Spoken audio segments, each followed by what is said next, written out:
I'm going to stop them. We catch anybody doing it because they're harming a great American company. You know, I've stuck up for the NFL. I've stuck up for a lot of American companies and other companies, but American companies. I did a very big favor for the NFL. I do favors for all. When you heard an American company, especially a company like this, supplies so many jobs that others are unable to do, when you do that, those people are going to go through a big problem when we catch them. And we have you get a lot of cameras up. We already know who some of them are. We're going to catch them. And they're bad guys.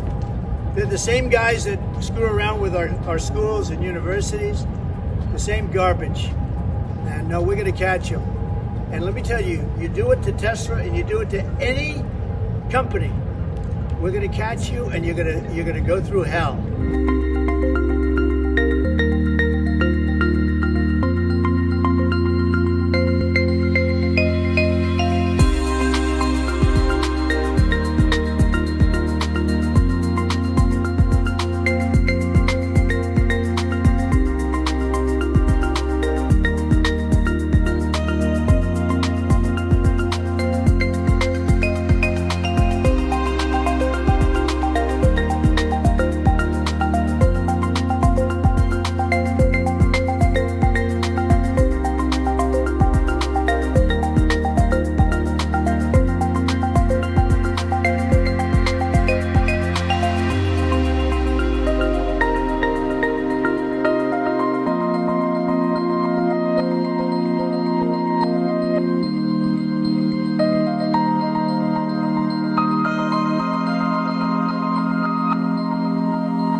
Have a quick look at Elon Musk talking about cleaning up the Social Security database, which sees people aged 150 and older still receiving Social Security benefits and 11-year-olds receiving government grants for business.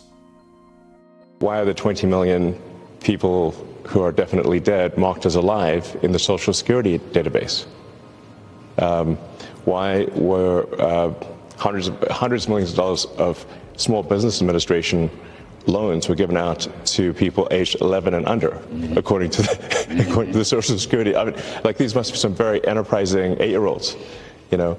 And some pretty strong 150-year-olds. Yes, exactly. As the president said, you know, we have an enormous number of people marked as alive who are 160. He didn't know the country was that healthy.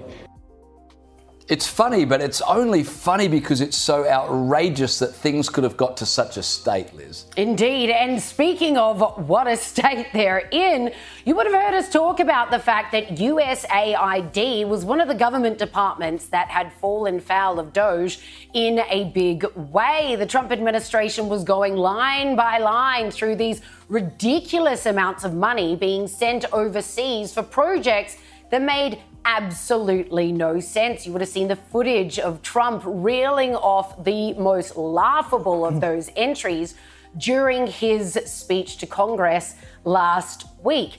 Utterly ridiculous. Although I gotta say, the $8 million for transgender mice was actually for transgenic mice. So some of them you're like, oh wait, should we fact check these? Because transgenic mice are basically mice who have had their DNA altered, and they are very much used and incredibly important in terms of doing different trials while researchers figure out different diseases. So I think that got a lot of people going, hang on a minute, how many of these do we need to check the fact check? When they start doing it for gender medicine, then they're transgender mice. So it can be one and the same. Indeed, but get this. The Trump administration has now advised they are cancelling 83% of the programs USAID was sponsoring. Get this tweet from Marco Rubio, who's Secretary of State. He said, after a 6-week review, we are officially cancelling 83% of the programs at USAID. The 5,200 contracts that are now cancelled spent tens of billions of dollars in ways that did not serve, and in some cases even harmed, the core national interests of the United States. In consultation with Congress, we intend for the remaining 18% of programs we are keeping, approximately 1,000, to now be administered more effectively under the State Department. Goody gumdrops, I say. USAID has been a front for the CIA for ages, which is incredibly ironic, given it was set up as kind of a stopgap to the CIA. JFK wanted some sort of levers of power to be checked within the CIA during Alan Dulles' term. Gosh, mate, if you've ever read the book, The Devil's Chessboard by David Talbot, you know what I'm talking about. So JFK actually set up this organization to try and curb this kind of expenditure. And here we are in 2025, just finding out the extent to which that very organisation has been jimmied to do the exact opposite. And it was well in excess of like $40 billion that they're doling out of American taxpayer money. The reaction to the Trump administration's cuts has been enlightening. Many people outraged that money is no longer being sent to they're funding the BBC, yes, and other places. Lots of media. It's this interesting attitude of people all around the world that somehow they are entitled to US taxpayer money, and that the US taxpayer is supposed to carry all of these organisations right around the world. And there's been, of course, the outcry say, well, you know, kids are going to die and diseases will go uncured. It'll just be interesting to see which nations step up to fill the void of this urgently required funding that the Trump administration is cutting. If these transgenic mice are so important, that I'm sure the Albanese government or, the new Canadian Prime Minister or someone will step up to the plate, but I reckon that won't be the case.